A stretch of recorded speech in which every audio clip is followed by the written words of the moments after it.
Germinal é um romance histórico do escritor Émile Zola. O 13º da série Les Rougon. McQuarrie e possivelmente um dos mais famosos. A história tem lugar no norte da França durante uma greve provocada pela redução dos salários. Além dos aspectos técnicos das extrações minerais e as condições de vida nos agrupamentos dos mineiros, Zola também descreve o princípio da organização política e sindical da classe operária, tais como as divisões já existentes entre marxistas e anarquistas. Para compor Germinal, o autor passou 2 meses trabalhando como mineiro na extração de carvão. Viveu com os mineiros, comeu e bebeu nas mesmas tavernas para se familiarizar com o meio. Sentiu na pele o trabalho sacrificado, a dificuldade em empurrar um vagonete cheio de carvão, o problema do calor e a umidade dentro da mina, o trabalho insano que era necessário para escavar o carvão, a promiscuidade das moradias, o baixo salário e a fome. Além do mais, acompanhou de perto a greve dos mineiros. Enredo. Um homem jovem desempregado chega de madrugada na cidade de Marchienne e logo vê um grande terreno, onde fica uma mina chamada Voreux. Seu nome era Etienne Lantier. E logo percebeu que os mineiros eram carentes. Faziam um trabalho cansativo, lutando por cada centavo que recebiam. Mesmo assustado, Etienne procurou um emprego por lá. Quando uma trabalhadora chamada Florence morreu, Etienne ocupou seu lugar. Na mina, as condições eram péssimas. Para escavar, os mineiros tinham que se ajoelhar, além da temperatura ser de 35 graus Celsius, o ar não circulava. No intervalo, Etienne contou que foi despedido de seu último emprego por dar um soco em seu chefe, afirmando que estava bêbado, enquanto Etienne não tinha lugar para ficar. Ele ficou na casa de uma família, na qual o pai se chamava Maeu e os filhos se chamavam Catherine, Estelle, Zachary, Léonore, Henri, Alzire e Jeanline, o avô, Boa Morte e a mãe de 39 anos. Catherine conhecia Chaval, e ele queria casar com ela à força, tentando beijá-la a qualquer custo. Na casa dos Gregor havia uma renda de 1000 francos. A mãe, o pai e os filhos maiores iam trabalhar na mina, enquanto os menores pediam esmolas para aumentar a renda da família. Nas minas o trabalho era tão pesado que a fome era grande.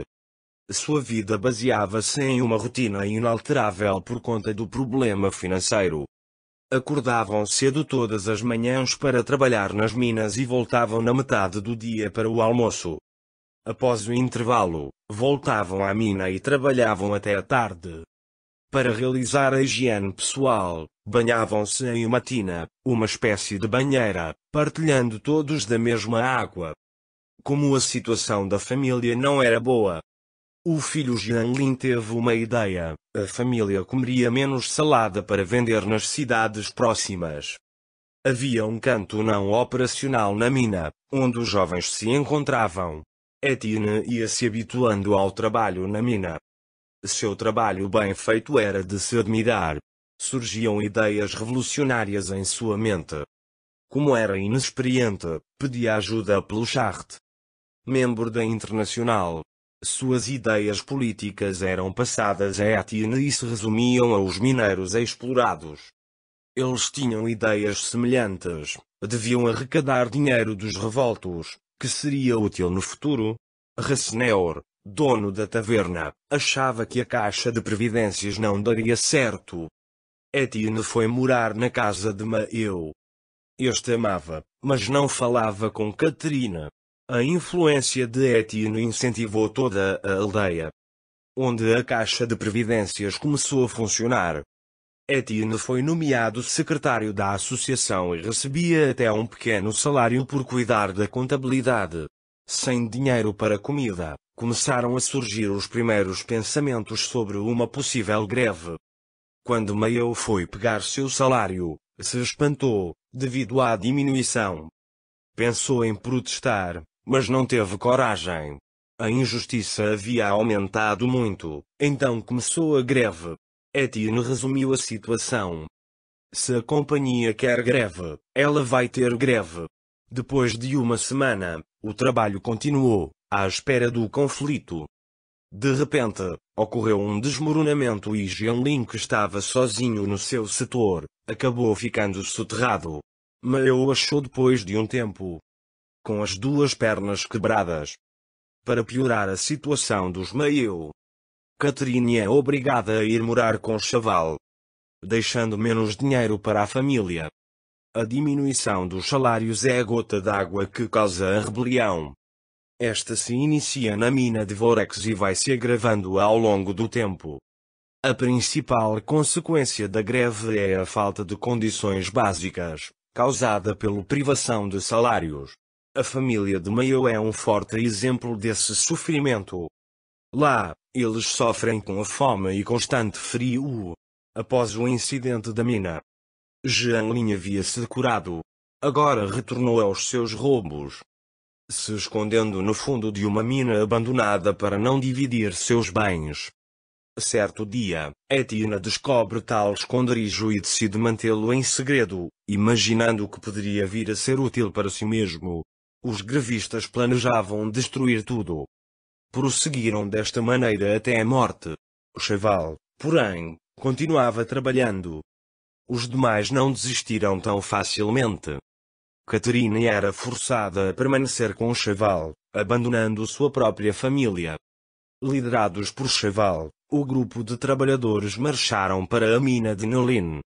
Catherine, que estava trabalhando na mina, não aguentando o calor, desmaia. Fica pálida e diz estar com muito frio. Os grevistas queriam ir a Gaston-Marie. Porém Etienne disse que eles deveriam ir a Miro, pois havia trabalhadores lá. Etienne manda Chaval explorar a bomba d'água da mina. Mas Chaval não o obedece e briga com Etienne, fugindo seguido de Catherine. Anne Bial chega à sua casa e seu capataz começa a contar informações sigilosas. Ele logo percebe que o capataz estaria recebendo essas informações com sua amante.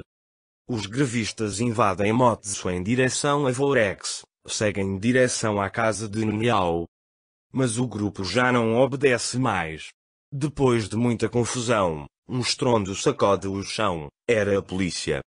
Os soldados estavam caminhando pela cidade de Montceau. As fábricas estavam inativas, a inundação e a bomba já havia dado muitos gastos, pois foram substituídos. Etienne se deu conta de que a companhia era forte demais para falir. Os dias estavam difíceis, os mineiros estavam sem trabalho e morrendo de frio e fome. Para os Mayo a situação beirava a derrota. Catherine estava com Etienne, ele tentava convencê-la a ir para a casa dos pais, mas ela não aceitou, disse que teria que ir para a casa de Chaval. Enquanto ele voltava, viu Jeanlin degolando um guarda. Perguntou o porquê do feito do garoto. Então foram esconder o corpo na mina requilante, deixaram o corpo em um buraco. No dia seguinte, souberam que os belgas estavam trabalhando na Vorex. 2 filas de 30 soldados foram alinhadas em frente a um muro. Alziro, filho de Mayo, estava doente e quase morrendo, pois tinham vendido tudo para comprar comida. Souvarin estava em sua taverna a sós, quando ouviu alguém batendo na porta. Com Etienne, ele passou um tempo conversando, e decidiram que iriam fazer outra greve. No dia seguinte eles conversaram com os operários para que não fossem atacados por trás. O grupo de manifestantes começava a crescer cada vez mais. Com Etienne, Mayo e sua mulher na frente, ofendiam os soldados e os empurravam cada vez mais para o muro. Mas foi quando os manifestantes começaram a jogar tijolos contra os soldados, que começaram a se sentir cada vez mais pressionados, esperando por reforços. Até que os soldados, já sem espaço para recuar, foram obrigados a atirar contra os manifestantes. Na matança Mayo foi ferido. Os que não estavam nem mortos nem feridos conseguiram fugir. com os abusos trabalhistas contra os mineiros. Eles acabam se rebelando contra a mineradora Vorex na cidade de Montsou. Acontece que a revolta foi duramente contida, já estavam até pensando em reabrir a mina.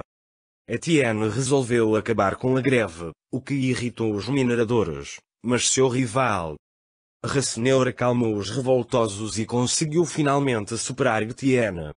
No dia seguinte, aconteceu um acidente na mina com a bomba d'água. Isso matou e feriu vários mineiros.